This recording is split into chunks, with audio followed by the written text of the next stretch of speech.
All right. Thank you for the introduction. Hello, everybody. Hello, everybody. My name is Xin Yu. I'm a graduate student from Washington University in St. Louis. So today I'm going to talk about family genealogies. Speaking of genealogies, we usually have this classical image of what a genealogy looks like.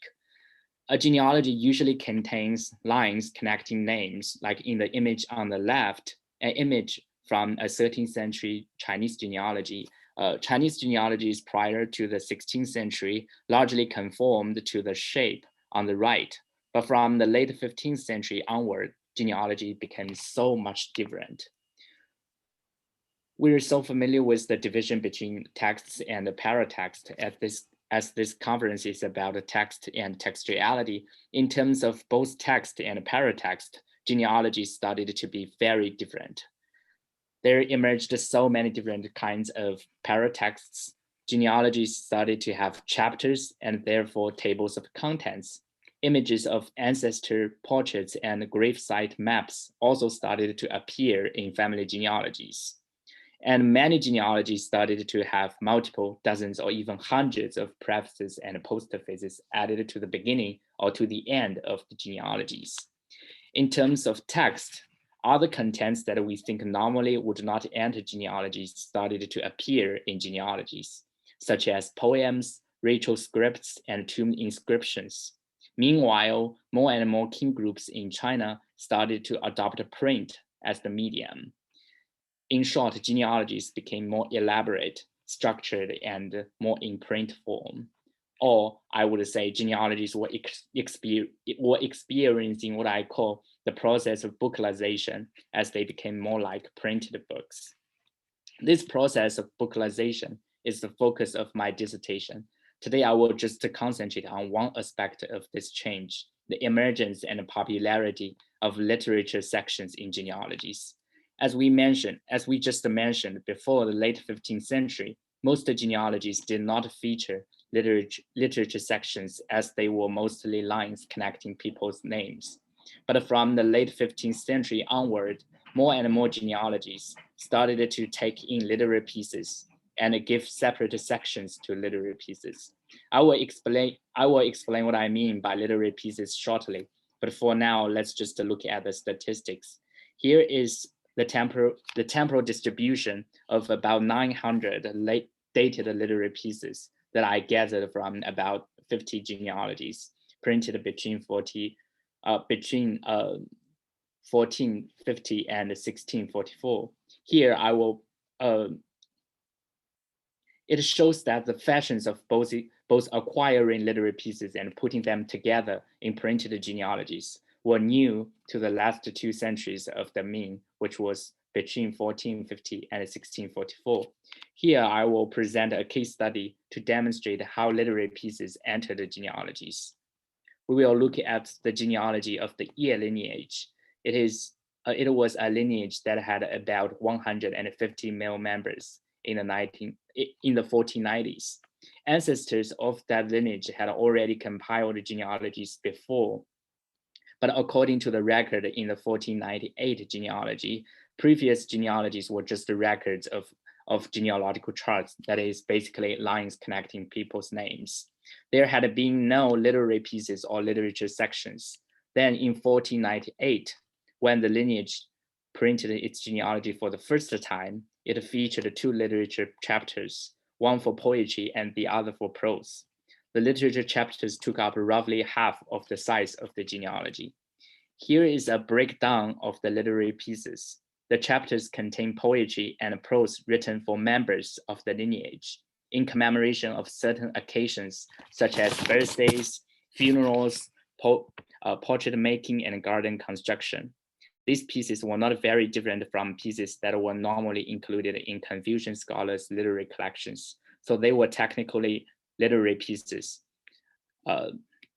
The authors deployed common literary tropes and language to describe these occasions and the participants of these occasions. But these literary pieces were different because they were literary works produced for clear social purposes. In my paper, I call them commissioner writings. These pieces had had a very clear networking functions. Most of the authors were illustrious officials and would-be officials, but the receivers came from a variety of social backgrounds. This is the case of the Ye lineage. Their genealogy was compiled by a merchant called Ye Zhidao. In 1489, when the two former tutors of his family school went to the provincial capital to take the examinations, the two tutors helped the merchant Ye Zhidao to reach out to illustrious officials, scholars, and artists based in the capital. The two tutors organized a gathering in the capital, invited established officials and examination takers, and asked these illustrious men to write poems for the merchant's garden construction. Although the authors did not know the merchant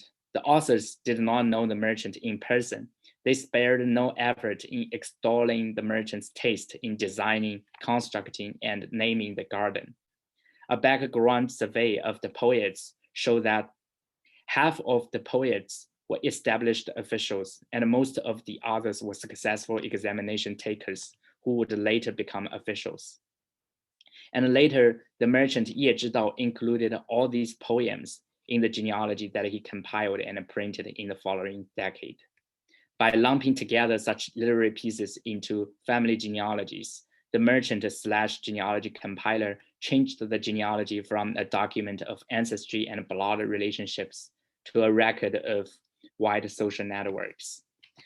So these are the poems. Let's look at the essays. Interestingly, 12 out of the 18 pieces in the prose section were written for Ye Zhidao, this merchant, his wives, and his sons. A brief survey of the contents tells us more about the values that the merchant wanted illustrious scholars and officials to celebrate. 5 of the pieces were written for the merchant Ye Zhidao's garden, all by established officials either based in the capital or in his hometown. Ye Zhidao named his garden the Garden of Keeping Spring, a common name that symbolizes the owner's ambition to have plants in his garden to prosper, as if all the 4 seasons were spring. But an illustrious author provided a different interpretation of the name. He argued that spring meant peace and harmony, and therefore the name of the garden symbolized the owner's intention to keep peace in his garden, and by extension, to keep peace in the world. This goodwill, according to the author, demonstrated that unlike the stereotypical rapacious merchant in the Confucian ideology, this merchant was not inferior to scholars or officials. Similarly, in another piece, the author concluded piteously that had the merchant received Confucian training, his future would have been unmeasurable. In yet another piece, the author explained that the merchant could become rich when he found a purse at his shop.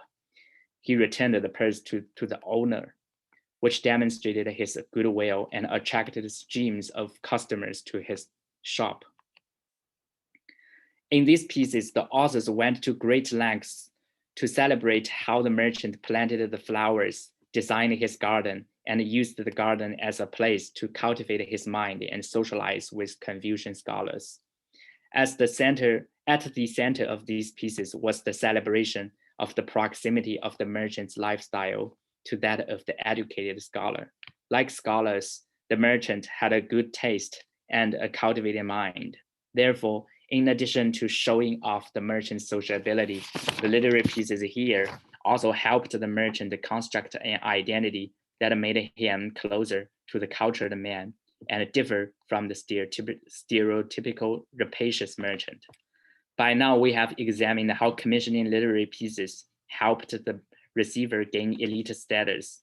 Then how and why the receiver included these pieces in their printed genealogies is another story. When the merchant Ye Zhidao compiled a genealogy for his lineage, a lineage that had over 100 male members, he transferred valuable pieces from his own literary collection to the genealogy. In doing so, his own collection became the collection of the entire lineage. He printed 28 copies of the genealogy in 1498 and distributed them among the different branches of his lineage.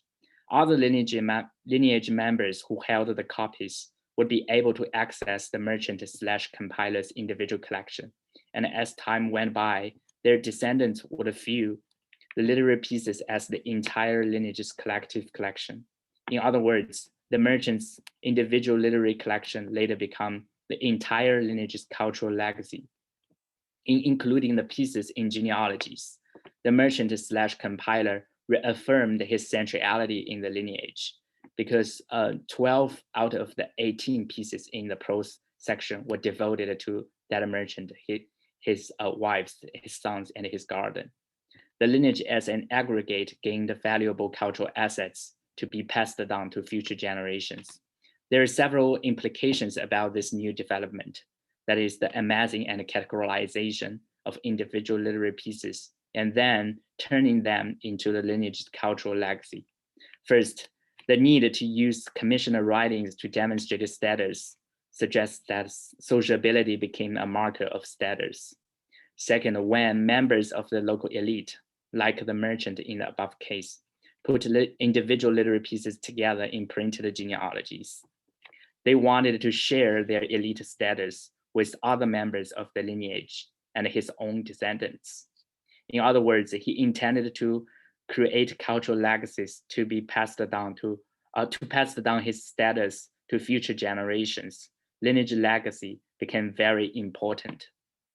And third, as people wanted to pass down their achievements as legacies to future generations, the lineage as an institution became increasingly strong in China.